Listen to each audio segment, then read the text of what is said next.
Sir, आधार की बात करें या यूआईडीएआई की बात करें तो 2009 से लेकर अब तक एक दशक का वक्त बीत चुका है।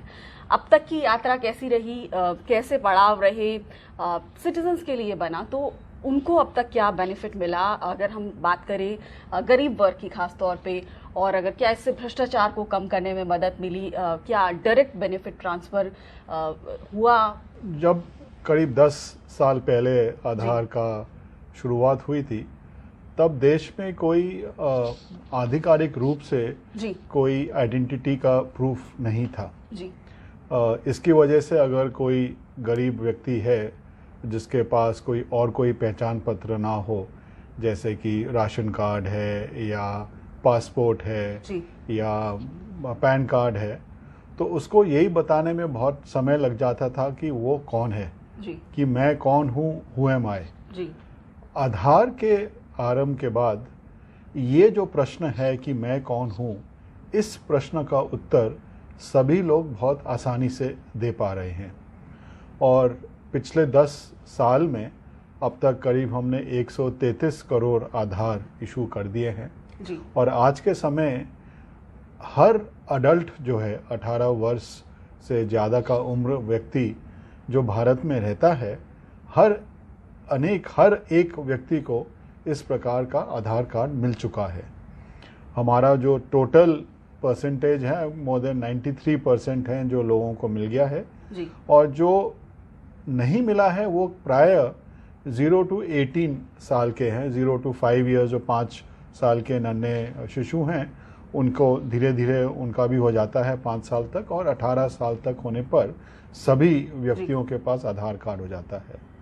इस आधार कार्ड के कारण विभिन्न प्रकार की सुविधा हो पाई हैं।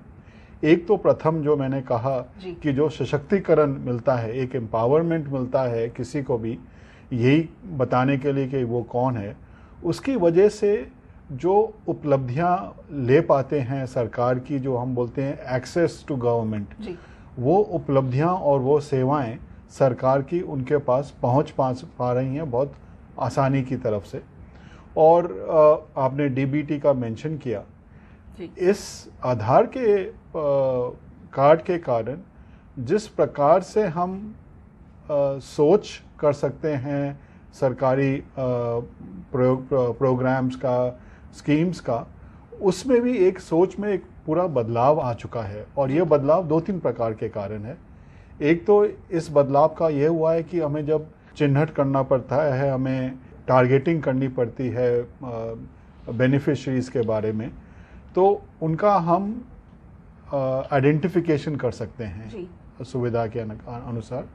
दूसरा है कि आधार एक अब बन गया है फाइनेंशियल एड्रेस, वित्तीय पता।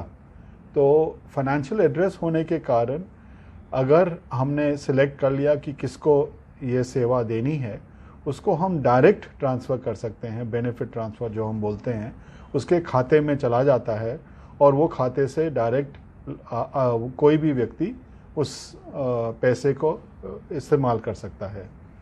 और इसी के कारण जो डुप्लीकेशन होता था कि उसी आदमी को 2 प्रकार के सुविधाएं मिल जाती थी, डुप्लीकेशन हो पाता है। जो हम बोलते हैं घोस्ट बेनिफिशरीज, कि जो व्यक्ति है ही नहीं लेकिन उसको भी सुविधा जा रही थी। बिकॉज आधार अब है तो उस तरह का घोस्ट बेनिफिशरीज का भी रिमूवल हो पा रहा है।